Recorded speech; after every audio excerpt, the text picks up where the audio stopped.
असद खलल साहब, पहले मैं मुश्किल सवाल पूछ लेता हूँ।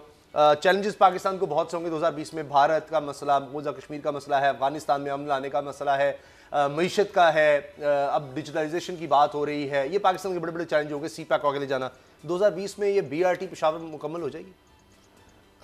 जिस तरीके से डेडलाइनें तो मेरे बहुत सारी गुजरी हैं, पीछे मार्च में आई, पिछले साल आई सर, 3-4 तो गुजर गई हैं। क्योंकि मैं तो इस पे नहीं कुछ कह सकता। नहीं, ये ना करें खलल साहब, मार्च 2020 है। चले आप ये कहते हैं 2020 में मुकम्मल। मैंने तो इतना आपसे आसान, इतना वक्त दिया आपको। देखिए, मार्च की डेडलाइन है, आप कहते हैं चलो जी 2020 भी आ जाना है, हम भी इधर होंगे, प्रोग्राम भी हो रहा होगा। तो मेरा जो असेसमेंट है ना, मे बी आई रॉन्ग, कि मार्च 2020 तक भी BRT के ऊपर हम बात कर रहे होंगे कि अब ये इसकी कौन सी डेडलाइन है, कब 2020 तो मुकम्मल हो जाएगी। मार्च छोड़ दें, कुछ दिसंबर तक, उसके बाद 8-9 माह हैं, तब तक तो मुकम्मल हो जाएगी। तो उस वक्त तक आपको पता है इसका तखमीना जो अब कितना बढ़ चुका होगा? सर, अभी 49 अरब पहले था, अब 68 अरब तो अब तक हो चुका है। 68 अरब रुपया हो तो चुका मार्च के बाद देखिएगा कि ये 100 अरब से किस तरह क्रॉस करता है और क्या मामला है। मामला ये है कि उसामा साहब, ये पिछली जब KPK में हुकूमत थी PTI की, उस वक्त का ये मनसूबा है। ठीक है, वो कंपैरिजन करते हैं, यहाँ पे लॉस है, सब्सिडी है, वहाँ पे उसमें प्रॉफिटेबल मनसूबा है। एस्केलेशन चार्जेस इतने ज़्यादा बढ़ गए हैं, लोगों को वहाँ पे जो परेशानी है, खंदकियाँ आपने खोद के रख दी हैं, डस्ट, गर्दो गुबार, ट्रैफिक जो है, मसाइल। तो अगर आप डिलीवर नहीं कर रहे, परफॉर्म नहीं कर रहे, वो आप किसी को एक्सपर्ट को ले लें, मतलब एक चले, ये तो एक चीज होगी ना। ओवरऑल देखते हैं 2020 में। आज तो फिरदौस आशिक खान साहिबा ने एक बड़ी प्रेस कॉन्फ्रेंस भी की, लंबी चौड़ी, उसमें सारा बताया कि हमने ये किया। लेकिन अब 2019 में तो मैं समझता हूँ उड़ा के रख दिए बाबर साहब ने जो कुछ हुआ।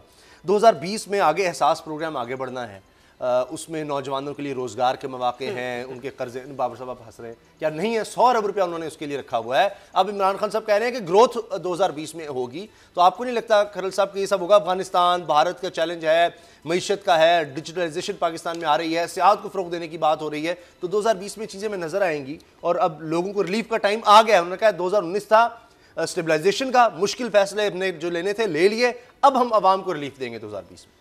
अल्लाह करे जी, हम तो यही दुआ गो हैं। लेकिन जो अभी तक की सूरत हाल है, हम तो उस पर देख रहे हैं कि उसमें तो लोग जो हैं बहुत ज़्यादा मायूस हैं। सर, अभी ख्वाजा सराओं के लिए सेहत कार्ड कल अनाउंस किया गया है, ये भी तो अनप्रेसिडेंटेड है। एहसास प्रोग्राम जो शुरू किया, जिसमें बेसिक इनकम सपोर्ट प्रोग्राम है, उसको बढ़ाया जा रहा है। नौजवानों के लिए कर्जे हैं, स्टार्टअप्स के लिए मैं पढ़ रहा था, उनके लिए है। ये सब तो चीजें आगे चल रही है ना, इसको तो अप्रिशिएट करना चाहिए। साहब, जब चलेंगी तब की बात है सर, हो रही है। फिर ये कहेंगे जी ब्यूरोक्रेसी हमारे साथ तावन नहीं कर रही, ब्यूरोक्रेसी ये कर रही है, वो कर रही है। जब मटेरियलाइज होंगी, हेल्थ कार्ड सुनते सुनते भी पूरा साल गुजर गया, अभी तक तो उसका इजरा नहीं हो सका। इसी तरह से वो 50 लाख घर देने थे, पता नहीं वो कहाँ पर बन रहे हैं और कब मिलेंगे। इन्होंने 1 करोड़ नौकरियाँ देनी थी, नौकरियाँ तो क्या देनी है, लोग बेताशा जो है वो नौकरियों से फारिग हो गए हैं, बेचारे बेरोजगार फिर रहे हैं। आप डारों की डारे लड़कों की बेरोजगारों की फिर रही हैं और वो बेचारे नौकरी तलाश करते फिर रहे हैं। कोई नौकरी नहीं है यहाँ पर। हालात ये हैं कि बजट, डेवलपमेंट का बजट है कोई नहीं है, पैसा गवर्नमेंट के पल्ले है कोई नहीं है। जो प्राइवेट जो इंडस्ट्री है वो बंद हो रही है। इंटरनेशनल जो अदारे हैं, जो बड़े बड़े जो वो हैं, वो अपना स्टाफ यहाँ से कम कर रहे हैं। सर, एक्सपोर्ट में 2% इजाफा हुआ है, लोगों को 2% एक्सपोर्ट में इजाफा हुआ है।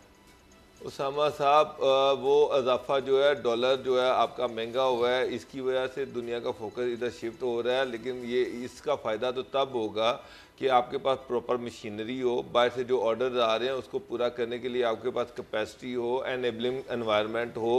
अभी तो हमारे पास कुछ भी नहीं है, कुछ भी नहीं है। हमारे पास तो मशीनरी नहीं है। लोग जो आपने इंपोर्ट पे वैसे ही वो लगा दिया, इतने हैवी टैक्सेस ड्यूटीज लगा दी हैं।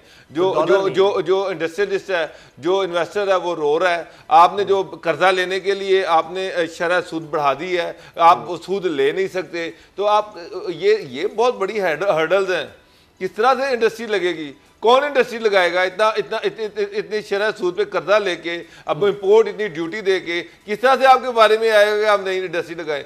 हाँ, ये हुआ है कि डॉलर महंगा हुआ है। जब डॉलर महंगा हुआ है, रुपये की कीमत गिरी है, तो लोग बांग्लादेश से पाकिस्तान की तरफ टेक्सटाइल में फोकस बढ़ा है।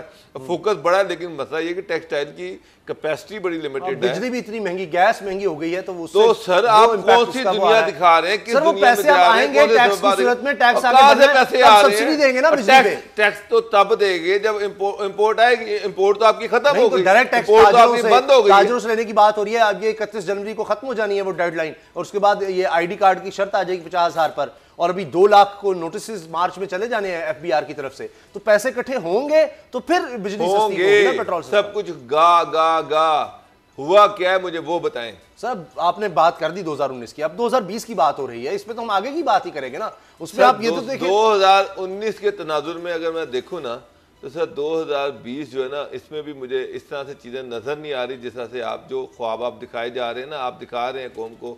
वो सर मैं नहीं दिखा रहा, मैं तो हुकूमत के बता रहा हूं कि वो जो कह रहे हैं, आप उस पर एक जब यकीन करने को तैयार नहीं है। सब्सक्राइब करें और बेल दबाएं ताकि कोई खबर रह न जाए।